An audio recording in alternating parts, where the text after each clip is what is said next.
There's been some online debate on the World Wide Web about what burger meat is better, fresh versus frozen. And I think you'll be surprised at the answer. You're about to learn a burger trick that it's kind of gonna blow your mind, but you're also not gonna believe me when I start to bring up the comparison I'm making right now. So the question is, which burger do you think cooks better? A freshly packed burger, right? This is just 80-20 burger meat. That means 80% meat, 20% fat. I made them the exact same way. They're roughly the same way, except these burgers are frozen. We're gonna cook these burgers side by side, and we're gonna see which one is juicier, which one is beefier, and in the end, which one creates a better burger. So the salt is really important because you do not wanna pre-salt your burgers. This is one of those things that will actually ruin your burger. You wanna salt it right before you cook it. That's because there's so much surface area in there that it can draw that moisture out so quickly.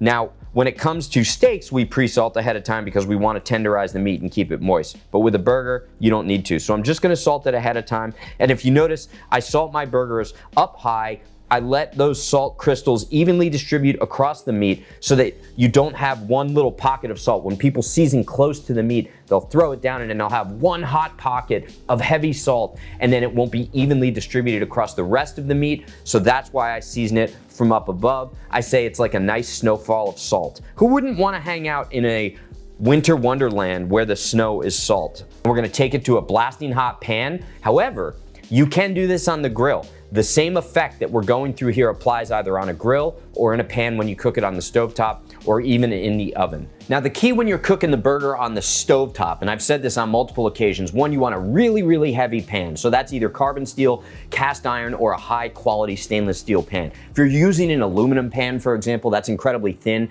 and it's not a great conductor of heat. That's why it's less expensive. And what'll happen is that the minute you put your cold meat in there, the temperature of the pan will go down so quickly that it'll start to steam, and that's where you get a gray burger without a beautiful crust. I've always said, I buy aluminum pans for boiling water and that's pretty much it, or reheating stocks and sauces. Otherwise, I'm using a carbon steel, stainless steel, or a cast iron pan for pretty much everything.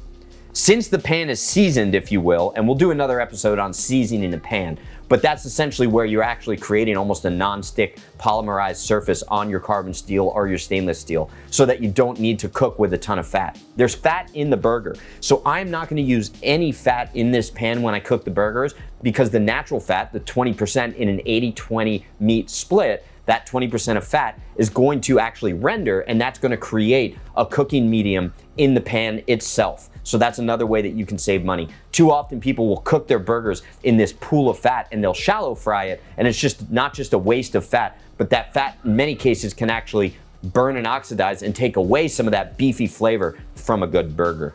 You might be thinking to yourself, how do I know when this pan is hot enough? And I've talked about this in the past, but let's talk about it again. Is what I do is that I'll take just a little water and I'll kind of throw it on the pan, right? So when that water instantaneously evaporates or it runs around in the pan, like it's just trying to get away, like a little jumping bean, that's when you know your pan is hot enough. We'll put our divot side down first. This is the frozen burger going right in the pan. Now the key when you're doing this with a frozen burger patty is you want to let this burger sit now on one side for 3 minutes, roughly 3.5 minutes, depending on how hot your pan is. The more you move it around, the more those ice crystals are going to create steam, which is then going to negate the effect of a nice caramelized exterior on the burger. And that also applies to your regular burgers, which aren't frozen if you're doing this test yourself. But then maybe the number is around 2 minutes because it'll cook quicker to get that beautiful browning on the exterior. So set it and forget it.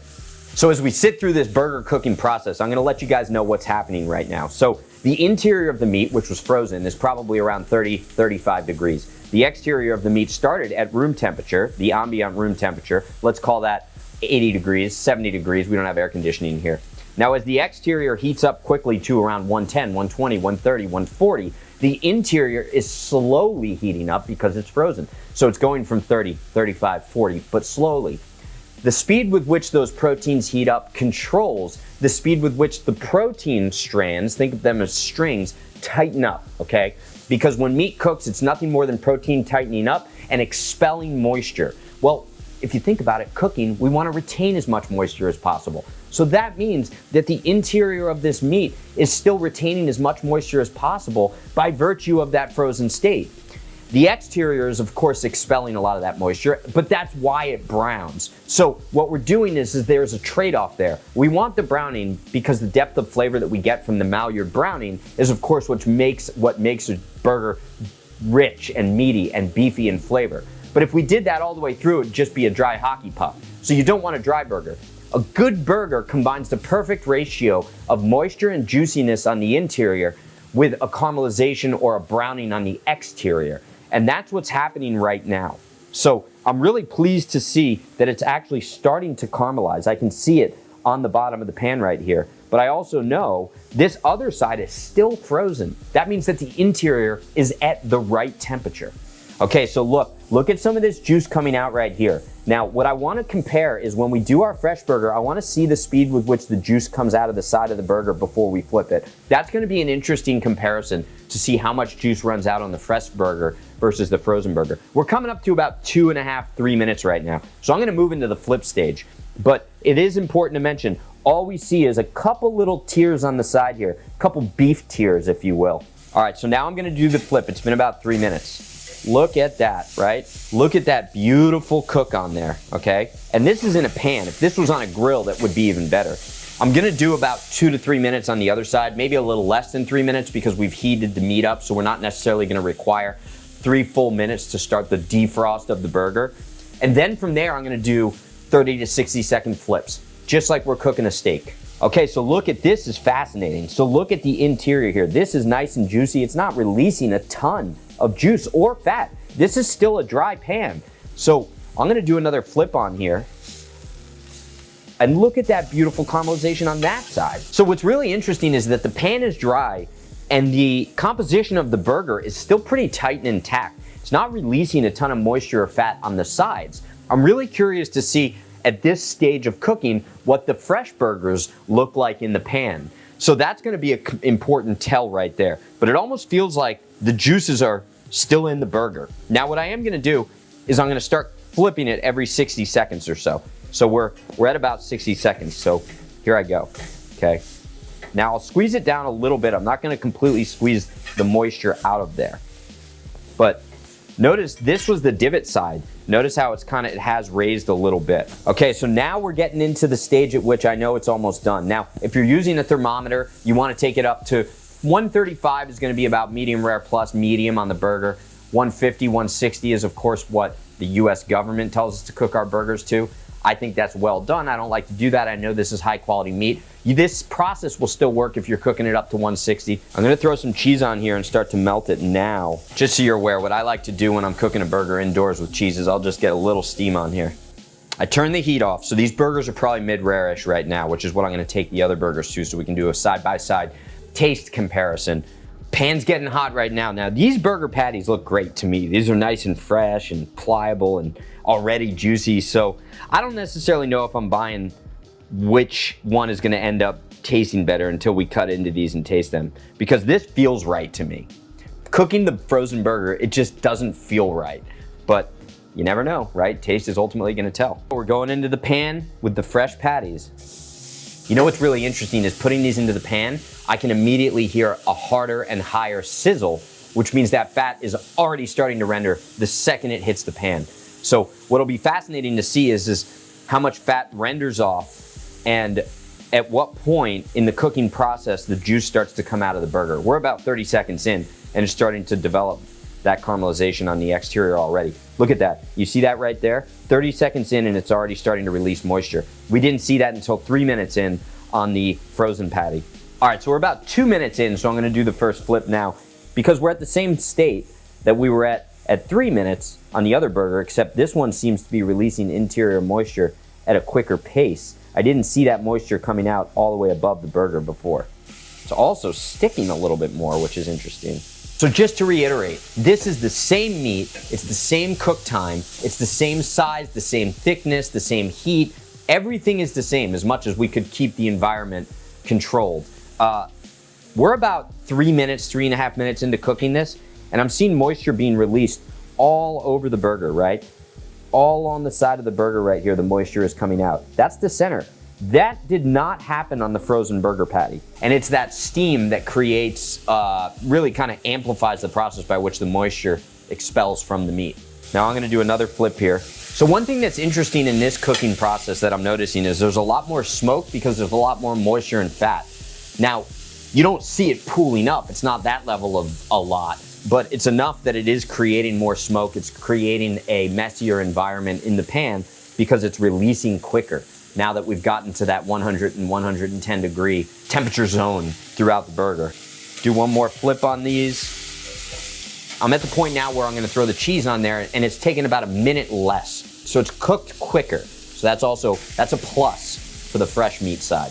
So for all burgers, I'm just gonna toast the buns right in the same pan in which I cooked the burger. Just a light toast on there. These are some fresh potato buns. So we're back at the cutting board, back at the workbench, back in the lab, if you will. And these burgers have now both sat for a few minutes. They've gotten to know each other. So, you know, at least the relationship between the two burgers is good, and that's important.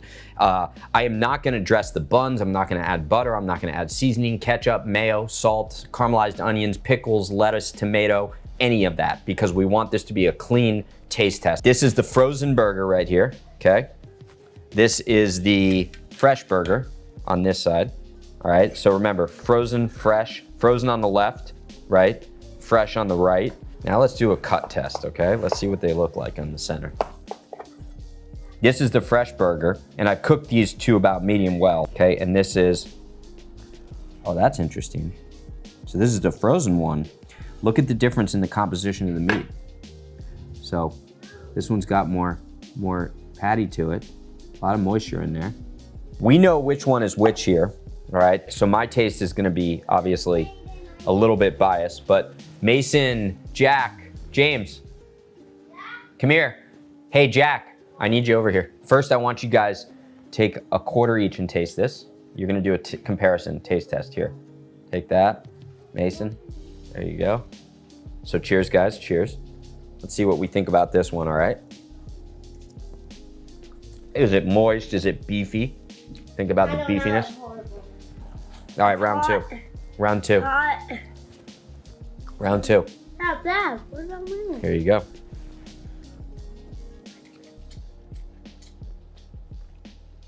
I like this one better. Yeah, I think I like this one better too.